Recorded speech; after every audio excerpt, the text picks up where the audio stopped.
Welcome back, bonbons. It's way past time to talk about molds. And I don't mean the gross fungus kind that you find on spoiled food. That's a completely different video.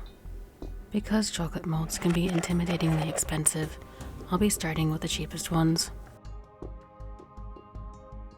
I have to start this by saying, not all plastics are okay to use. I don't want to hear from your family in mourning that you accidentally poisoned yourself. I doubt that would actually happen, but I have to cover my bases. You can use any interesting pieces of food packaging, because all plastics that are used for food packaging are supposed to be safe for food contact. I got this one from a packet of curry. This one is a little thick for a solid chocolate bar, but it would be good for a bar with filling inside. This one came from a BBQ microwave dumpling set. I think it makes for some cute but very large pieces. And a tray that held a set of petite fours from Trader Joe's. I liked the cross-shaped cavities and figured they would make an interesting piece of chocolate. An interesting piece that didn't want to come out.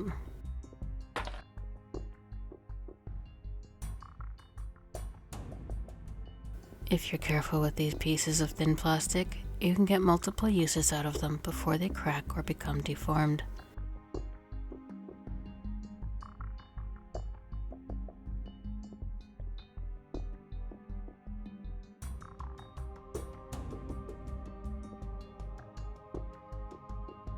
These are the most inexpensive molds you can buy that are actual chocolate molds. I got these from the local craft store in the candy making section. As you can see, these are also thin plastic that have been thermoformed, but the designs are much more stylized. This one came from IKEA around the holidays and not from a craft store. But regardless of size, if you want perfect shiny surfaces, like you can get from polycarbonate molds, you'll have to polish these thin plastic molds carefully with a microfiber cloth, cotton swab, or cotton ball.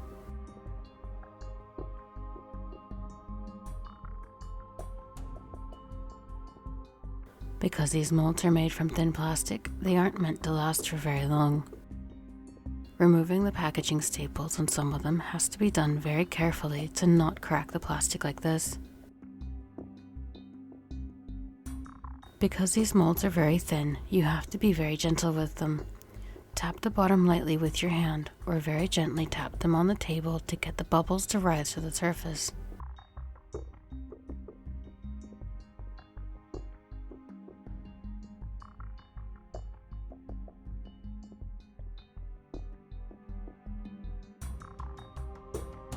I was going to show you these ones that I've had for years, but then I found these really cute Halloween themed molds this year, and I couldn't resist.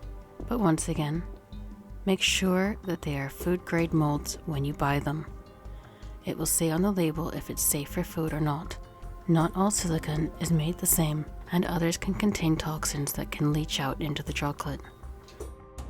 Some silicones are porous and can harbor bacteria, and you can't tell the difference just by looking at it. And while I'm on the topic of bacteria, do not ever use anything sharp on your silicone molds, or you can create little pockets for bacteria to live in. This is the scraper I usually use on the hard polycarbonate molds, but as you can see, the corners are quite pointy. So I always use a palette knife with rounded edges like this to scrape the surface when necessary.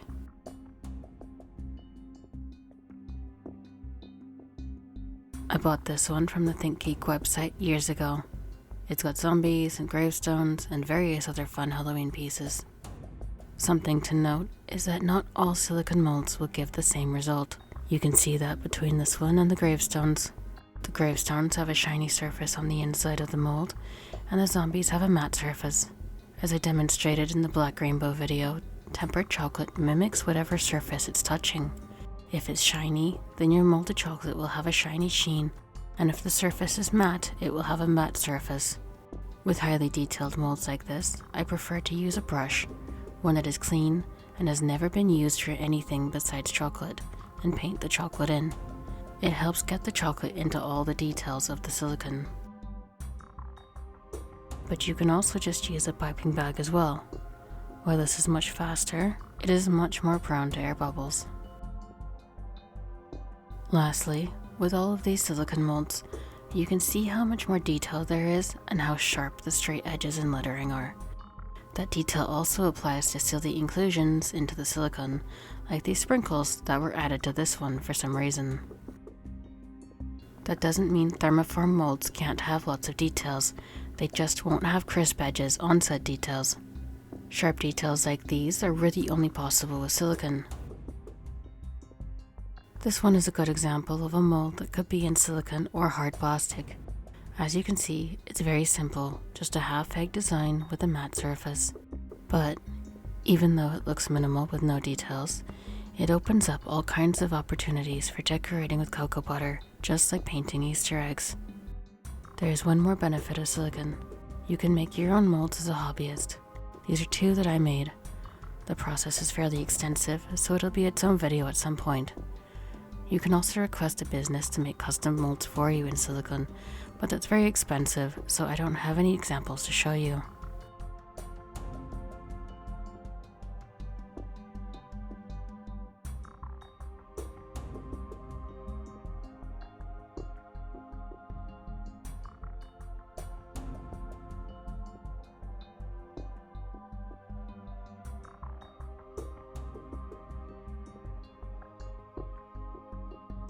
This is the type that I usually use in these videos.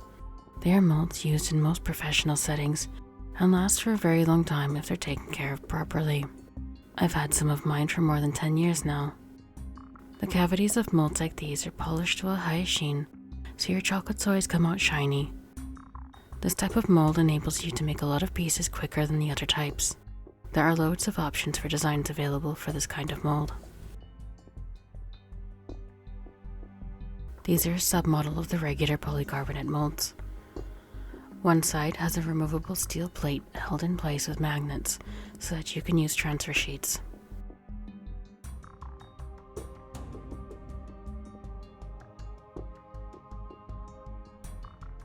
You don't have to use transfer sheets with these. You can use an embossed plastic sheet or a blank piece of acetate instead. I'll go over transfer sheets more in another video. These molds run a bit more expensive in general than regular one-sided polycarbonate molds, but they are more versatile in how you can use them. And then, even further up on the price range, are these double-sided molds. I never use this mold because it's such a pain to use.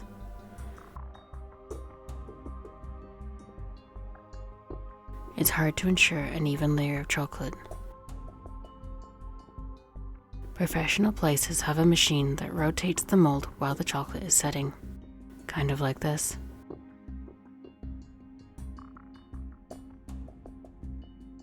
An uneven or thick shell of chocolate tells the consumer, or whoever you're giving it to, that you're a clumsy chocolatier. Chocolate is something that is considered a luxury, and it is not luxurious to break your teeth on a thick shell. These ones in particular also have these little necks that have to be carefully removed before capping or dipping.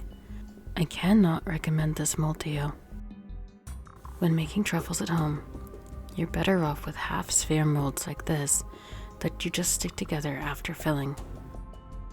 These are then usually dipped again to decorate. Don't judge my decorating choices too harshly. I made these bonbons and snowmen with this half-shell dipping method a long time ago.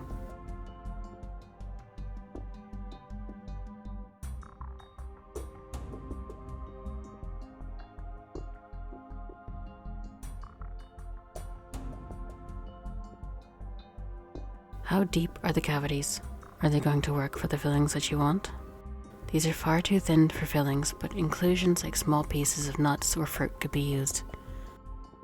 These ones are paper thin and really only good for solid pieces.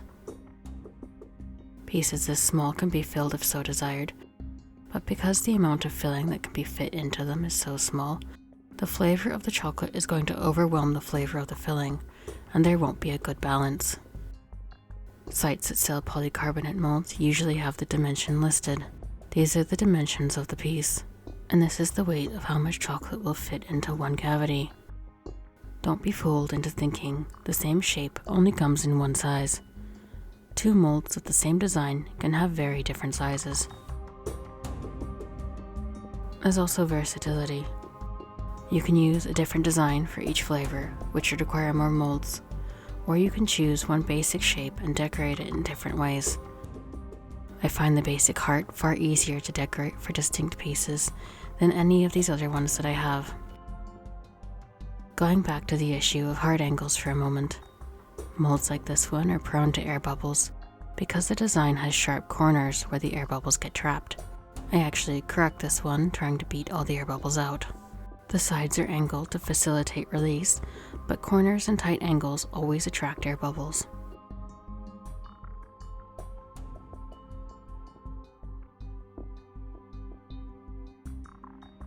If you plan to package your creations, you have to think about what you want to use. If you have a particular box and insert that you want, it will affect which molds you decide to buy or use. You need to make sure that the molded pieces will fit in the box cavities. How you decide to decorate your pieces can affect this decision too.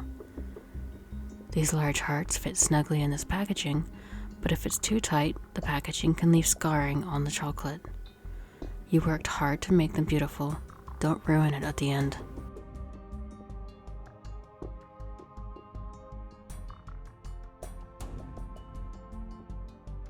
You'll also need to consider the height of your pieces and whether the box lid can close.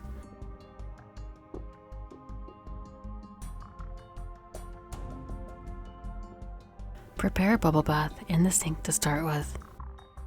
This is just regular Haunted dish soap. I'm just going to put them all in the sink together.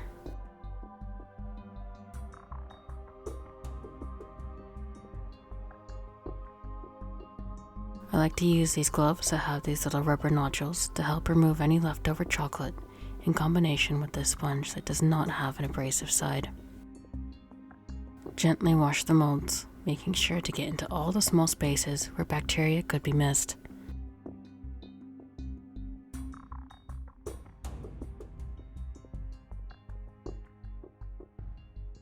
You should wash these like a non-stick pan that you actually care about. That means no dishwasher, no abrasive sponges, nothing sharp, and most certainly no scouring pads. I don't recommend putting your molds in the dishwasher because some dishwasher soaps contain abrasives that can leave micro scratches and will dull the surface over time. And the silicone ones get weirdly hard after going through the dishwasher. I don't know why this is, if someone would like to enlighten me in the comments. And of course, you don't want to use extremely hot water on the thin plastic molds or they will deform. Rinse them well. Soap tastes gross no matter how sweet.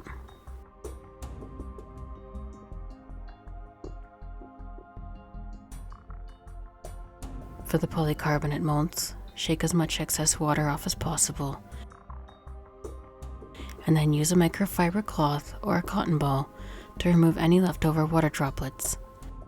Any water left behind can leave watermarks which will show up on the surface of your finished chocolate pieces. I have hard water, so this is a particularly big issue for me. Do the same for the thin thermoformed plastic molds as well. Because lint and cotton fibers stick to the smooth silicone surface like crazy, silicone molds can't be polished. If there are watermarks left behind on your silicone, you will have to wash them again to remove them and then wait for the molds to fully dry again before using. Shake as much excess water as possible and then place them face down on a paper towel. The towel will help to pull the residual moisture from the surface and prevent watermarks. If your prayers were heard, your silicone molds dried without blemish. For all the rest, you can use a microfiber cloth or cotton balls to polish the surfaces. You can wipe your molds with Everclear alcohol to really ensure that they are squeaky clean.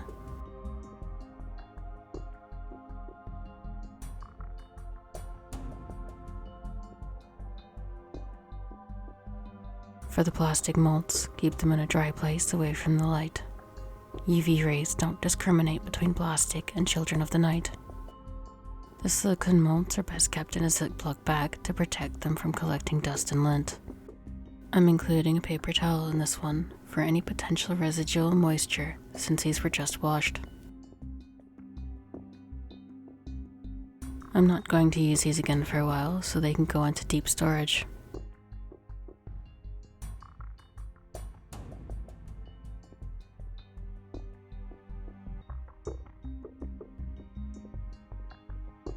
These are obscure molds you don't really need to know about, but I think are kind of cool. Chocolate molds used to be made out of metal. Typically, it was steel or copper that was coated in nickel or tin.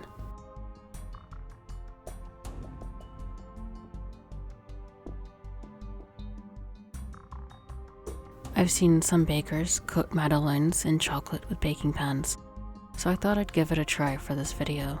I wasn't able to get the chocolate out of the madeleine pan. This is a cake pop pan with a non-stick coating.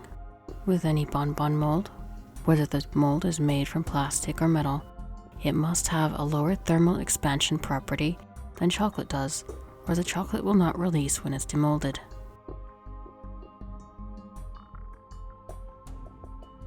It came out of this pan just fine, but the chocolate has an unappealing greased look to it from the non-stick coating. I don't recommend making pieces using this molding method.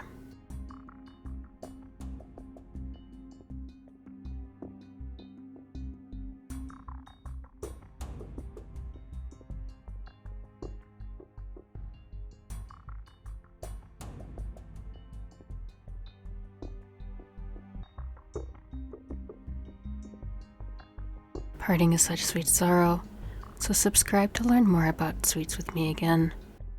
Bye bye bonbons.